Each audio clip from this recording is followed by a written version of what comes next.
जय हिंद दोस्तों, नमस्कार। मत भरो एक भी रुपया, एनपीए के बाद सारे लोन अकाउंट होंगे माफ। जी हाँ दोस्तों, आप लोग बिल्कुल सही सुन रहे हो। अगर आपको भी अपने लोन की सेटलमेंट 10 से 20% के अंदर करनी है, अपने लोन अकाउंट को आराम से 70 से 80% तक डिस्काउंट उसके ऊपर आपको पाना है, तो ये जो वीडियो है, ये आज का वीडियो आपके लिए ही है। कई जो हमारे क्लाइंट हैं, कई हमारे सब्सक्राइबर हैं, जिनको रिकवरी वाले एनपीए और राइट ऑफ कह कह के अलग अलग शब्दों से उन्हें डराते रहते हैं। और ये चीज़ दरअसल उन लोगों के ही बेनिफिट में होती है, उन लोगों को ही जो कस्टमर रहते हैं, जो कि इस चीज़ से डर रहे होते हैं, उन्हीं के फ़ायदे की बात होती है। जब भी कोई रिकवरी एजेंट कहता है कि आपका लोन एनपीए हो जाएगा अगर आपने पेमेंट नहीं करी, तो कस्टमर इस तरीके से डर जाता है कि यार पता नहीं क्या ही चीज़ हो जाएगी, क्या ही खास चीज़ है इसके अंदर, क्या ही हमारे ऊपर लीगल एक्शन बहुत बड़ा हो जाएगा, हमें बहुत ज़्यादा दिक्कत हो जाएगी। जबकि एनपीए होना, राइट ऑफ होना उन्हीं के बेनिफिट की बात है, उन्हीं के लिए बड़े बड़े सेटलमेंट के ऑफर खोलते हैं। जी हाँ, तो आज का जो वीडियो होने वाला है इसी के ऊपर होने वाला है। प्योर मैं वीडियो बना रहा हूँ इसी के ऊपर कि एनपीए क्या होता है, राइट ऑफ क्या होता है और इससे हमें क्या बेनिफिट है। रिकवरी वालों को तो उनका अलग रहता है, उनका तो ये सिस्टम है ही, वो तो इस तरीके से बताएंगे आपको, बट आपको एक्चुअली में इससे बेनिफिट क्या है। तो दोस्तों, आप सभी को पता होगा कि यार जब हमारा लोन डिफ़ॉल्ट होता है, कई भाइयों को पता होगा, कई को नहीं पता होगा। जब हमारा लोन डिफ़ॉल्ट होता है तो सब शुरुआत में जैसे ही हमारा लोन डिफ़ॉल्ट होता है, वैसे ही जो हमारा लोन अकाउंट होता है या फिर जो क्रेडिट कार्ड होता है, क्रेडिट कार्ड भी इसके अंदर जोड़ के चल रहा हूँ मैं, ठीक है। सारे अनसिक्योर लोन को मैं लोन अकाउंट कह रहा हूँ इसके अंदर, ओके। जो हमारा लोन अकाउंट होता है उसको तुरंत ही SMA0 के अंदर डाल दिया जाता है, ठीक है। कई लोग इसको 1 भी कहते हैं, लेकिन 1 नहीं होता मेरे भाई, आप लोग अपने एग्रीमेंट में भी चेक कर सकते हो, वो 0 होता है, SMA0। शुरुआत के SMA0 क्या होता है, वो शुरुआत के 15 दिन होते हैं, जिसमें आपको ज़्यादा कोई विजिट वगैरह देखने को नहीं मिलेगी। आपको ये जो भिखारी रिकवरी एजेंट 10वीं फेल जो होते हैं ना, जो उल्टी सीधी बातें करते हैं, वो लोग सिर्फ कॉल करके परेशान करेंगे, बोलेंगे पेमेंट करवा दीजिए, हम ये कर देंगे, वो कर देंगे, फलाना कर देंगे, ढिमकाना कर देंगे, ठीक है। उस 15 दिन के बाद जो होता है वो होता है SMA1। इसमें क्या होता है कि वैसे तो 15 दिन के बाद तुरंत विजिट नहीं होती है, लेकिन आजकल कोई एनबीएफसी है एक दो, जो बजाज फाइनेंस हो गया, नावी हो गया, इनके अंदर कीड़ा है, इनके जो कहते हैं ना पिछवाड़े के अंदर कीड़ा होता है कि हम लोग तो कस्टमर को जाके घर पे परेशान करेंगे, 10 दिन बाद ही चले जाएंगे। तो इनको बुरी आदत लग चुकी है, तो 10-15 दिन बाद ही आजकल आने लगे हैं, ठीक है। तो ये SMA1 होता है, इसके अंदर विजिट स्टार्ट हो जाती हैं। इसके अंदर ये लोग थोड़ी हार्ड रिकवरी करने की ट्राई करता है कि पैसे देने ही पड़ेंगे, वरना हम लोग तो जाएंगे नहीं, ये करेंगे वो करेंगे, फलाना ढिमकाना। अब जब ये फेज़ भी चला जाता है तो एक नया फेज़ आता है SMA2। इसके अंदर आपको 1-2-4 नोटिसेस देखने को मिलेंगे। कैसे नोटिस होंगे? डिमांड नोटिस आपको आएंगे, आर्बिट्रेशन के नोटिस आपको आ सकते हैं, या फिर कोई और नोटिस भी ये लोग भेज सकते हैं। फेक नोटिस भी भेजते हैं ना बहुत सारे, ठीक है। तो अलग अलग तरीके के लोग नोटिस आपको भेज सकते हैं। अब जब ये तीनों फेज चले जाते हैं, लोन 3 महीने का डिफॉल्ट हो चुका होता है, तब जाके लोन होता है एनपीए। पहले तो इसे 94 डेज काउंट कर सकते हो, क्योंकि 90 दिन का टाइम होता है और 2-4 दिन उसके अंदर आपके डाटा के अंदर अपडेट होने में लगते हैं। तो इसलिए 94 डेज में पूरा जो लोन अकाउंट है, पूरा जो क्रेडिट कार्ड है, वो आपका वो हो जाएगा एनपीए। अभी एनपीए का मीनिंग क्या है? एनपीए की सिंपल मीनिंग है नॉन परफॉर्मिंग एसेट। अब जब तक आप बैंक को पैसा दे रहे थे, आप अपनी किस्तें भर रहे थे, क्रेडिट कार्ड का बिल भर रहे थे, तब तक तो बैंक के लिए आप थे परफॉर्मिंग एसेट। अब एसेट क्या होता है? एसेट होता है एक सामान जो आपके आप कमा के दे रहा हो। तो बैंक के लिए आप एक ऐसे सामान थे जो कि आप बैंक को पैसे कमा के दे रहे थे। अब जब आप पैसे कमा के नहीं दे रहे हैं, तब बैंक आपको कर देता है एनपीए। एनपीए की मीनिंग क्या है? Non performing asset. अब कई भाई लोग डरते हैं और रिकवरी वाले भी डराते हैं कि अगर आपका लोन एनपीए हो गया तो आपके ऊपर ये केस हो जाएगा, ये लीगल कार्रवाई हो जाएगी, ये कर लेंगे, वो कर लेंगे, फलाने का नहीं होगा।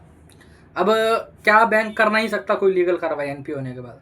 कर सकता है। बैंक एनपीए होने के बाद ही सारी लीगल कार्रवाई कर सकता है, और जो नोटिसेस वगैरह हैं वो पहले आपको आ सकते हैं। कई लोग ये भी बोलते हैं कि एनपीए तक आपको नोटिस भी नहीं आ सकता है, ऐसा नहीं है। नोटिसेस आपको पहले भी भेज सकते हैं, और आर्बिट्रेशन इससे भी पहले भी कर सकता है, ठीक है।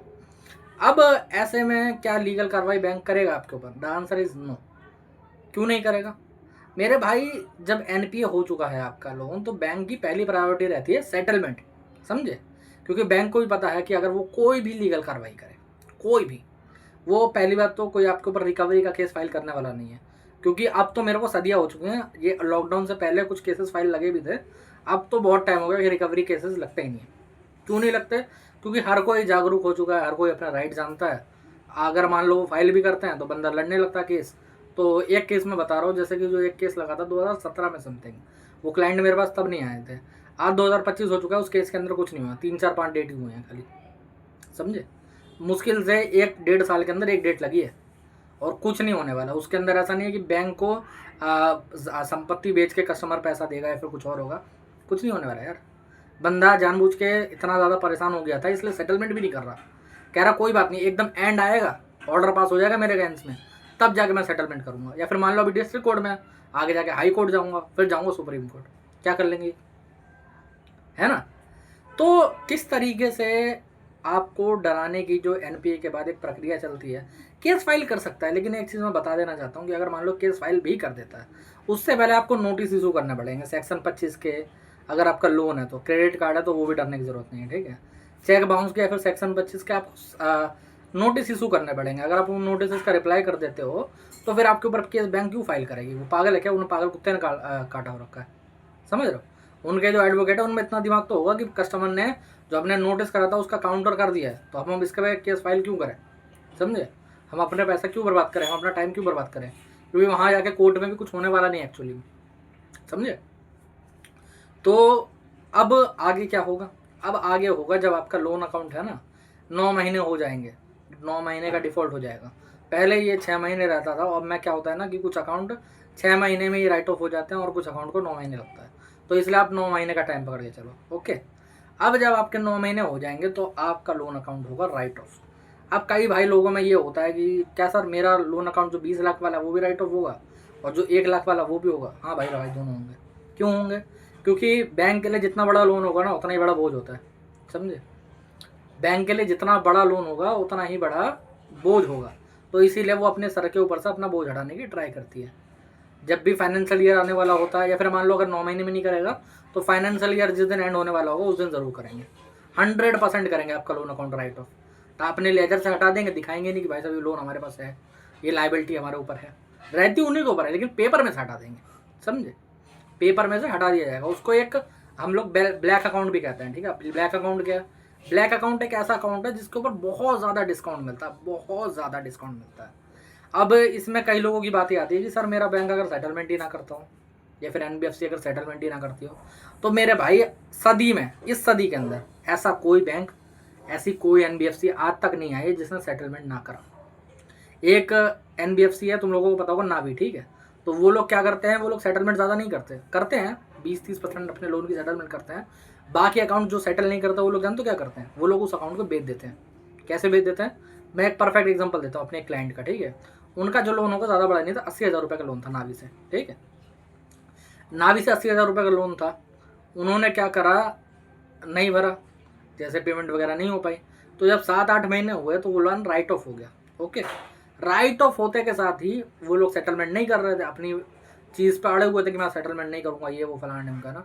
तो तुरंत रूप से नावी ने वो अकाउंट बेच दिया कोटक महिंद्रा बैंक को।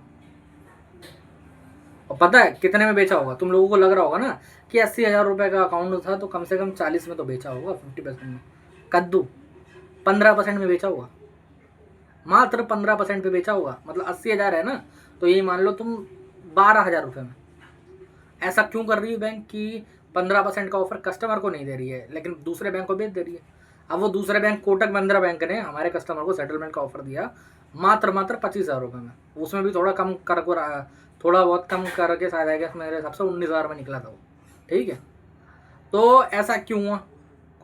नावी ने क्यों नहीं दिया? नावी को तो दे सकती थी ऐसा ऑफर।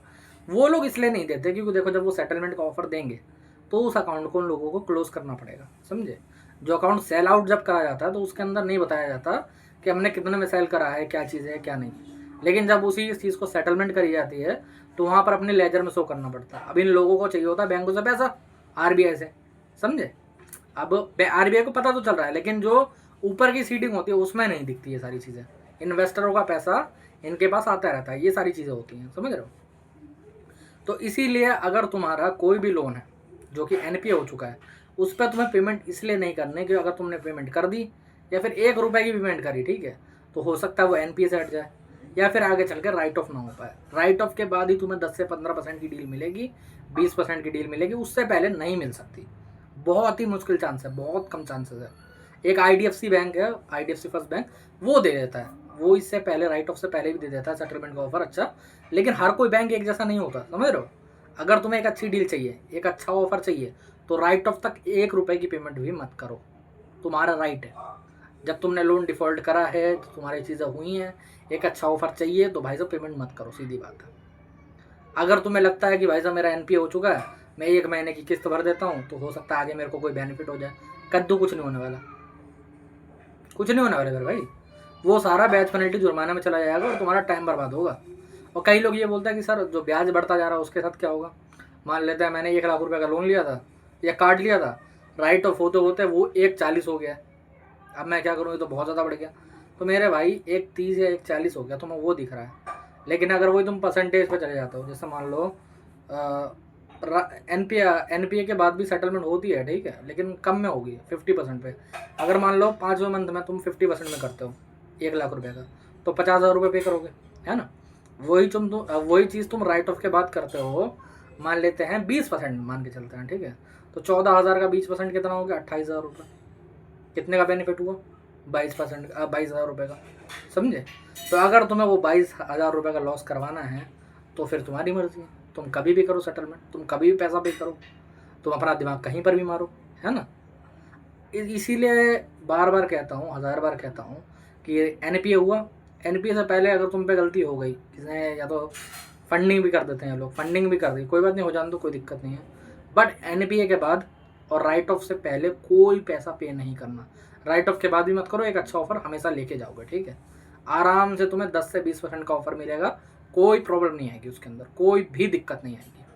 और जब तक कई लोग ये भी बोलते हैं कि सर राइट ऑफ अभी तुरंत हो गया, अभी तुरंत तो ऑफर आया नहीं है, कैसे होगा। तो मेरे भाई तुमको किस चीज़ की जल्दी है, एक बात बताओ। अगर पेशेंस से काम लोगे और अच्छे तरीके से बैठे रहोगे, आराम से वेट करोगे एक अच्छे ऑफर का, तो अच्छा ऑफर मिलेगा। लेकिन जल्दबाजी करोगे तो फिर वही बात है, जो मिलने का है वही मिल, वो भी हाथ से छूट जाएगा, ठीक है। तो ये तरीका है, ये तरीका अपनाओ, इस तरीके से तुम्हारी आराम से सेटलमेंट हो सकती है, ओके। और आज के वीडियो में इतना ही। अगर और कोई प्रॉब्लम हो तो कमेंट सेक्शन में बता सकते हो, वरना यहाँ पर नंबर आ रहा है, मुझे व्हाट्सएप पर मैसेज कर सकते हो, ठीक है। जय हिंद।